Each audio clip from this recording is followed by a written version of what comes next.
Good morning everybody.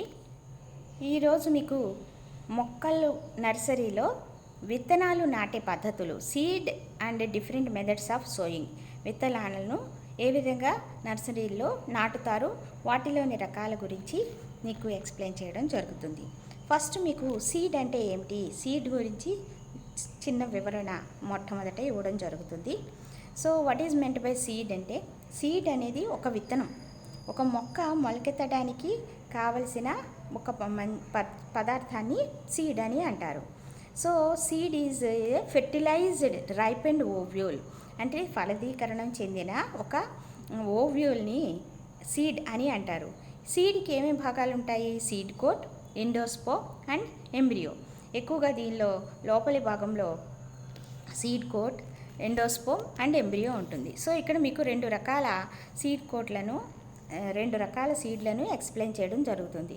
మొట్టమొదటిది ద్విదళ బీజం యొక్క విత్తనము, లాస్ట్ది ఏకదళ బీజం యొక్క విత్తనము.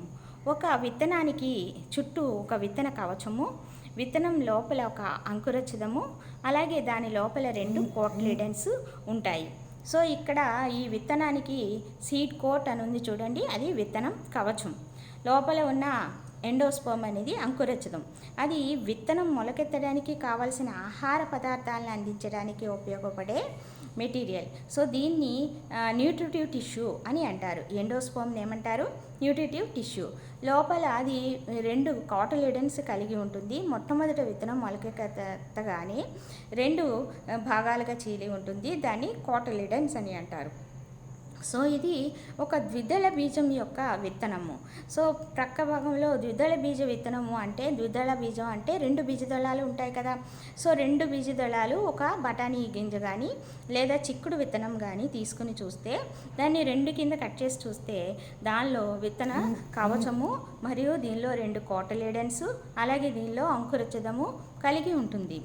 సో ఈ విధంగా ద్విదళ బీజ విత్తనం యొక్క అమరిక ఉంటుంది. ఏకదళ బీజ విత్తనము, దట్ ఈజ్ మోనోకాట్, అంటే దీనిలో మొక్కజొన్న కానీ వరి కానీ తీసుకుని వాటి యొక్క విత్తనాన్ని చూస్తే దీనికి కూడా విత్తనానికి విత్తన కవచం ఉంటుంది, సీడ్ కోట్ అని అంటాము. దీనిలో కూడా ఒక అంకురఛిదం ఉంటుంది, దాన్ని ఎండోస్పోమ్ అని అంటాము. కానీ ఏకదళ బీజానికి ద్విదళ బీజానికి ముఖ్యమైన భేదం ఏమిటి? ఒక బీజదళం మాత్రమే ఉంటే దాన్ని ఏకదళ బీజదం అని అంటారు. 2 బీజదళాలు ఉంటే ద్విదళ బీజాలు అని అంటారు. సో ఇక్కడ ఏకదళ బీజం యొక్క మోనోకాటిలిడన్స్లో సింగిల్ కాటిలిడన్ ఉంది. సో ఈ విధమైన సింగిల్ కాటిలిడన్ని స్కూటెల్లం అని అంటారు. ఏమంటారు? స్కూటెల్లం అని అంటారు. సో ఒక మోనోకాట్లో సింగిల్ కాటిలిడన్ ఉండడాన్ని స్కూటెల్లం అని అంటారు. ఇది ఏకదళ బీజం యొక్క విత్తన యొక్క నిర్మాణము. సో సీడ్ కోట్ని తీసుకుంటే, సీడ్ కోట్ లోపల ఒక చిన్న ఎంబ్రియో ఉంటుంది, అది మెయిన్ పార్ట్ అనమాట. అది ఈ ఫెర్టిలైజ్డ్ ఓవ్యూల్ ఎంబ్రియో పిండం కింద రూపాంతరం చెంది, సో ఇక్కడి నుంచి మనకి కొత్త మొక్క జనరేట్ అవ్వడానికి అవకాశం ఏర్పడుతుంటుంది. సో ఇది 2 కాట్లీడన్ని కలిగి ఉంటుంది. ఇక 2 కాట్లీడన్లోంచి పై భాగంలోకి ఒకటి, క్రింది భాగంలోకి ఒకటి ఎపికోటైల్, హైపోకోటైల్ అని అంటారు. పై భాగానికి వచ్చిన దాన్ని అది స్టెమ్ కింద, కాండం కింద రూపాంతరం చెందుతుంది. క్రింది భాగానికి ఒకటి హైపోకోటైల్ వస్తుంది, అది రూట్ కింద, వేరు కింద జనరేట్ అవుతుంది. సో ఈ విధంగా ఒక విత్తనం మొలకెత్తినప్పుడు దానికి పై భాగానికి వచ్చే భాగాన్ని ఎపికాటిల్ అని అంటాము, క్రింది భాగానికి వెళ్ళే దాన్ని హైపోకాటిల్ అని అంటాము. ఎపికాటిల్ నుండి కాండము, అలాగే హైపోకాటిల్ నుండి వేరు మీకు ముఖ్యంగా జనరేట్ అవుతూ ఉంటుంది. సో ఇక్కడ ఒక విత్తనం యొక్క అంకురోత్పత్తి 2 రకాలుగా జరుగుతుంది. ఒకటి ఎపీజియల్ జర్మినేషన్, రెండోది హైపోజియల్ జర్మినేషన్. ఎపీజియల్ జర్మినేషన్ అంటే భూమి పై భాగంలో కాటిలిడన్స్ పైకి ఎక్స్పోజ్ అయ్యి ఉంటాయి, అవి పై భాగంలో మొలకెత్తుతాయి. ఈ విధంగా మొలకెత్తితే దాన్ని ఎపీజియల్ అంకురోత్పత్తి అని అంటారు, ఎపీజియల్ జర్మినేషన్. రెండోది హైపోజియల్ జర్మినేషన్. హైపోజియల్ జర్మినేషన్ అంటే భూమి అడుగు భాగంలోనే కాటిలిడన్స్ ఉండి అక్కడే మొలకెత్తి దాని ద్వారా అంకురోత్పత్తి జరుగుతుంది. సో ఈ విధంగా భూమి లోపల అంకురోత్పత్తి జరిగితే దాన్ని హైపోజియల్ జర్మినేషన్ లేదా దీని భూమి లోపల ఉండే అంకురోత్పత్తి అని అంటారు. సో ఇక్కడ చూడండి 2 డయాగ్రామ్స్ ఉన్నాయి. సో ఎక్కువగా ఇవి సోయాబీన్లో జరుగుతూ ఉంటుంది ఎపిజియల్, పీలోనేమో హైపోజియల్ జరుగుతుంది. ఈ 2 డయాగ్రామ్స్ మీకు ఇచ్చాం. ఇక్కడ ఎపిజియల్ జర్మినేషన్ భూమి క్రింది భాగంలో విత్తనము మొలకెత్తిన వెంటనే ఒక క్రిందికి వచ్చిన భాగాన్ని రాడికల్ అంటాము. పైకి ఈ రాడికల్ హైపోకాటైల్ కింద మారుతుంది. ఈ హైపోకాటైల్ వేరు కింద రూపాంతరం చెందుతుంది. తర్వాత విత్తనము భూమి పై భాగంలోనికి వెళ్ళి అక్కడ అది విచ్చుకుని 2 కాటిలిడన్స్ కింద ఏర్పడుతుంది. అది ప్లూమ్యూల్ అని అంటాము. అలాగే ఇంకొకటి హైపోకాటైల్ కింద ఏర్పడుతుంది. ఈ ప్లూమ్యూల్ నుంచి కాండం యొక్క పై భాగం ఏర్పడుతుంది. సో మొట్టమొదట విత్తనం మొలకెత్తినప్పుడు వచ్చే 2 భాగాలను కోటిలిడన్స్ అని అంటారు. అంటే 2 పత్రాల వంటి నిర్మాణాలుగా కనిపిస్తూ ఉంటుంది. దాన్ని కోటిలిడన్స్ అని అంటారు. అలాగే ఈ పై భాగంలో కోటిలిడన్స్ తర్వాత ఫోలియేజ్ లీవ్స్, అంటే అప్పుడే ఏర్పడిన లేత ఆకులను ఫోలియేజ్ లీవ్స్ అని అంటారు. సో ఈ విధమైన అంకురోత్పత్తిని ఎపిజియల్ జర్మినేషన్ ఆర్ ఎపిజియస్ జర్మినేషన్ అని అంటారు. రెండోది హైపోజియల్ జర్మినేషన్ ఆర్ హైపోజియస్ జర్మినేషన్. ఇది ఎక్కువగా పీ ప్లాంట్స్, బఠానీల్లో జరుగుతుంది. సో భూమి అడుగున మాత్రమే విత్తనం ఉండి దాన్ని మొలకెత్తడం వలన మొట్టమొదట రాడికల్, తర్వాత హైపోకాటైల్ ఏర్పడుతుంది. తర్వాత దాని నుంచి హైపోకాటైల్ నుంచి వేరు మూలకేశాలు, అలాగే వేరు రూట్ హెయిర్స్ ఏర్పడతాయి. ఈ విత్తనం క్రింది భాగంలోనే మొలకెత్తి దాని తర్వాత పై భాగంలోనికి కాండము మరియు ఫోలియేజ్ లీవ్స్ ఏర్పడడం ఇక్కడ మీరు గమనించవచ్చు. దీన్ని హైపోజియోజర్మినేషన్ అని అంటారు. సో ఈ విధంగా భూమిలో విత్తనాలు ఎపిజియల్ మరియు హైపోజియల్ ద్వారా జర్మినేట్ అవుతూ ఉంటారు. నెక్స్ట్ ఇక్కడ చూడండి, మామూలుగా జనరల్గా ఏమేమి భాగాలు ఉంటాయి అన్నది ఇచ్చారు. సో పై భాగాన్ని హైపోకాటైల్ అంటాము, క్రింది భాగాన్ని రాడికల్ అని అంటాము. రాడికల్ నుంచి వేరు ఏర్పడుతుంది, హైపోకాటైల్ నుంచి. తర్వాత కాటిలిడన్స్ ఏర్పడతాయి, కాటిలిడన్స్ నుంచి ఎపికాటైల్, అలాగే లీవ్స్ ఏర్పడతాయి. సో ఈ విధమైన డయాగ్రామ్. నెక్స్ట్ ఇప్పుడు విత్తనాన్ని నాటే పద్ధతులు 6 రకాలుగా మీకు చెప్పవచ్చు. ఒకటి బ్రాడ్కాస్టింగ్, రెండోది డిబ్లింగ్, మూడోది డ్రిల్లింగ్, నాలుగోది sowing behind the country plough, ఐదోది ప్లాంటింగ్, ఆరోది ట్రాన్స్ప్లాంటింగ్. సో ఇప్పుడు వీటి గురించి వివరిస్తాను. మొట్టమొదటిది బ్రాడ్కాస్టింగ్ అంటే ఏంటంటే విత్తనాలను వెదజల్లడం. ఒక రైతు విత్తనాలన్నీ తీసుకుని వాటిని వెదజల్లుతూ వెళ్తూ ఉంటే ఆ విత్తనాలన్నీ ఒక సమాన పద్ధతిలో నాటడం జరగదు. అనీవెన్గా అక్కడొకటి పడిపోయి అవి డిస్ట్రిబ్యూషన్ కరెక్ట్గా ఉండదు. సో ఈ విధంగా విత్తనాలను వెదజల్లే పద్ధతిని బ్రాడ్కాస్టింగ్ అని అంటారు.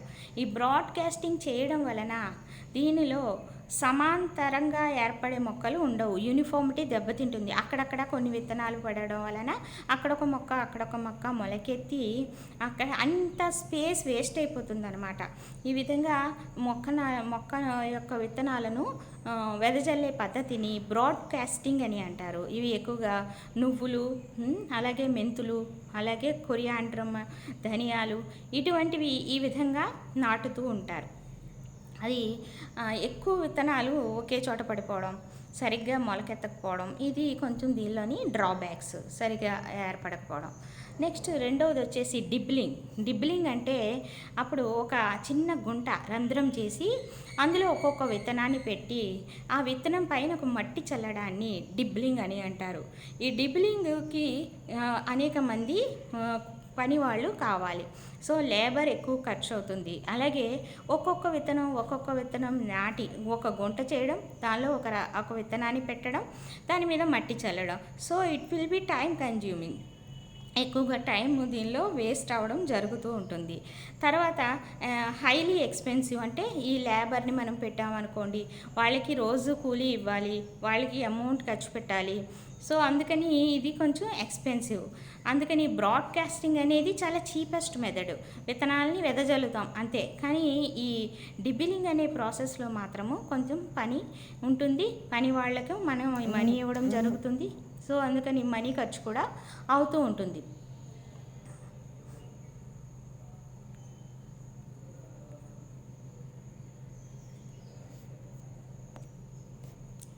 నెక్స్ట్ బట్ ఇక్కడ సీడ్స్ మాత్రము యూనిఫామ్గా నాటి ఒకే వరుసలో పెట్టడం వలన మనకి మంచి విత్తనాలు మొలకెత్తి అలాగే వాటి యొక్క గ్రోత్ కూడా బాగుంటుందన్నమాట. ఇవి ఎక్కువగా ఆముదం విత్తనాలు, అలాగే కాటన్ పత్తి విత్తనాలు ఇవి ఈ విధంగా నాటడం జరుగుతుంది. దీన్ని డిబ్లింగ్ అని అంటారు. నెక్స్ట్ది థర్డ్ వచ్చేసి డ్రిల్లింగ్కి మనకి పెద్ద పెద్ద ట్రాక్టర్స్ ఉండి దానికి పొడవైన రంధ్రాలు చేసే ఒక మిషన్ ఉంటుంది. దాన్ని డ్రిల్లింగ్ మిషన్ అని అంటారు. ఈ డ్రిల్లింగ్ మిషన్ ఎక్కువ లోపలికంట విత్తనాలను నాటడానికి ఎక్కువగా ఉపయోగపడుతూ ఉంటుంది. సో ఈ డ్రిల్ చేసేదానికి మనకి ఎక్కువగా ఎరువులు వేసేయచ్చు డ్రిల్లింగ్ మిషన్స్తో.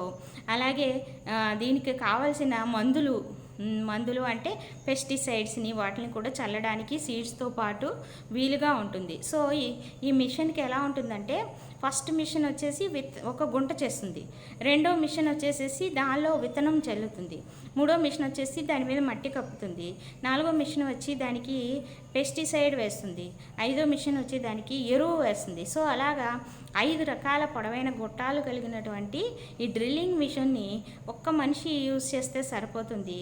అలాగే సమానంగా రోస్ట్ చేసుకుంటూ సమానంగా పెట్టడానికి కూడా ఇది ఎక్కువగా ఉపయోగపడుతుంది. ఒక ఎకరానికి దీనికి చాలా ఎక్కువ విత్తనాలను వరుస సంఖ్యలో నాటడానికి వీలయ్యే పద్ధతిని డ్రిల్లింగ్ అని అంటారు. సో ఈ డ్రిల్లింగ్ మిషను చాలా easiest method. Next sowing behind the country plough. ఇది ఎప్పటి నుండో పురాతన కాలం నుండి వచ్చినటువంటి పద్ధతి. ఒక ఆవులు దున్నుకుంటూ వెళ్తున్నప్పుడు దీనికి వెనకాల ఉన్న నాగలికి ఒక పొడవైన గొట్టం ఉంటుంది. ఒక మనిషి దున్ని వెళ్ళిపోతున్నప్పుడు ఒక రంధ్రం ఏర్పడుతుంది. ఆ రంధ్రంలో విత్తనాలు వేయడానికి గొట్టంలోంచి విత్తనాలు ఒక మనిషి వేస్తూ ఉంటారు, ఒక మనిషి ఏమో నాగలిని దున్నుతూ ఉంటారు. సో ఈ ఆపరేషన్ చేసే దీన్ని సోయింగ్ బిహైండ్ ది కంట్రీ ప్లో అని అంటారు. అంటే మొట్టమొదట ఈ ప్లౌ చేయడం దున్నడం జరుగుతూ ఉంటుంది. ఈ దున్నడం జరిగిన తర్వాత అక్కడ ఒక రంధ్రాలు ఏర్పడతాయి. ఈ రంధ్రాల్లో మనము విత్తనాలు వెనకాల నాటుతూ ఉంటాం అన్నమాట. సో ఇవి ఎక్కువగా వేరుశనగ విత్తనాలు నాటడానికి ఈ విధమైన పద్ధతిని వాడుతూ ఉంటారు. ఇవి ఎక్కువ తమిళనాడులో యూస్ చేస్తూ ఉంటారు. ఇవి ఎక్కువ ఎక్కడ యూజ్ చేస్తారు? తమిళనాడులో. సో ఈ విధంగా ఏర్పడడాన్ని సోయింగ్ బిహైండ్ ది కంట్రీ ప్లో అని అంటారు. నెక్స్ట్ ది ప్లాంటింగ్ అంటే మనము ఈ ప్రక్కన గ్రీన్గా కనిపిస్తుంది కదా, ఆ విధంగా మొత్తం పొలం అంతా దున్నేసి వరుస మడుల కింద మనం ముందు తయారు చేసుకోవాలి. ఈ మడుల్లో మనము చేతితో విత్తనాలను నాటుతూ ఉంటాం అనమాట. అవి ఎక్కువగా మనకి ట్యూబర్స్, రైజోమ్స్ ఇవి ఉన్నాయి కదా, అంటే కందదుంపలు లేకపోతే పొటాటో, నెక్స్ట్ అల్లం ఇలాంటివి తీసుకువెళ్ళి, అంటే వెజిటేటివ్ పార్ట్ నుంచి శాఖీయ ప్రత్యుత్పత్తి జరుపుకునే మొక్కలు ఉంటాయి కదా, ఇటువంటి వెజిటేటివ్లీ ప్రొపగేటెడ్ ట్యూబర్స్ని తీసుకొచ్చి దుంపలను వాటిని అలాగే పసుపు కొమ్ములు, అలాగే అల్లం కొమ్ములు, గ్రేప్స్, ఈ విధంగా షుగర్ కేన్స్ ఇవన్నీ కూడా చేతితో ఈ పొడవైన మడులలో 1 by 1 నెమ్మదిగా పెడుతూ వెళ్తూ ఉంటారనమాట. ఈ విధమైన పద్ధతిని ప్లాంటింగ్ అని అంటారు. ఈ విధంగా విత్తనాలు నాటే పద్ధతిని ఏమంటారు? ప్లాంటింగ్ అని అంటారు. నెక్స్ట్ ఇది ట్రాన్స్ప్లాంటింగ్ అంటే నర్సరీలో ఆల్రెడీ డెవలప్ అయిపోయిన మొక్కలను తీసుకొచ్చి ఈ పొలంలో ఇలాగా పని వాళ్ళని పెట్టి వరుస సంఖ్యలో ఆల్రెడీ కొంచెం మొలకెత్తిన మొక్కలను తీసుకొచ్చి ట్రాన్స్ప్లాంట్ చేస్తారనమాట. ఈ విధంగా చేయడాన్ని ట్రాన్స్ప్లాంటింగ్ అని అంటారు. ఇది ఎక్కువగా లైన్గా నాటడానికి, అలాగే వరికి ఎక్కువగా ఉపయోగపడుతుంది ఈ విధమైన విత్తనం నాటే పద్ధతి. అలాగే వెజిటబుల్ క్రాప్స్, టొబాకో కూడా ఇటువంటి పద్ధతిని ఎక్కువగా ఉపయోగిస్తూ ఉంటారు. సో ఇటువంటి చిన్న విత్తనాలు కలిగినటువంటి మొక్కల్లో రాగులు, సజ్జలు, అటువంటి మొగ్గలు ఖరీఫ్ పంటలు, రబీ పంటలు అని అంటారు కదా, ఆ పంటలు వేయడానికి మనము ఈ విధమైన పద్ధతిని ట్రాన్స్ప్లాంటింగ్ని యూస్ చేస్తూ ఉంటాం అన్నమాట. అంటే ఆల్రెడీ నర్సరీలో మొలకెత్తిన విత్తనాలు చిన్న చిన్న మొక్కలు వచ్చేసి ఉన్న మొక్కలను తీసుకొచ్చి ఇక్కడ నాటేస్తాం అన్నమాట. ఈ విధమైన పద్ధతిని ట్రాన్స్ప్లాంటింగ్ అని అంటారు. So this is about the sowing methods of the seeds. విత్తనాలను వివిధ పద్ధతుల్లో ఈ విధంగా సో చేస్తూ ఉంటారు, నాటుతూ ఉంటారు. సో నెక్స్ట్ క్లాస్లో మళ్ళీ ఇంకొక కొత్త టాపిక్తో మళ్ళీ కలుసుకుందాం. Thank you.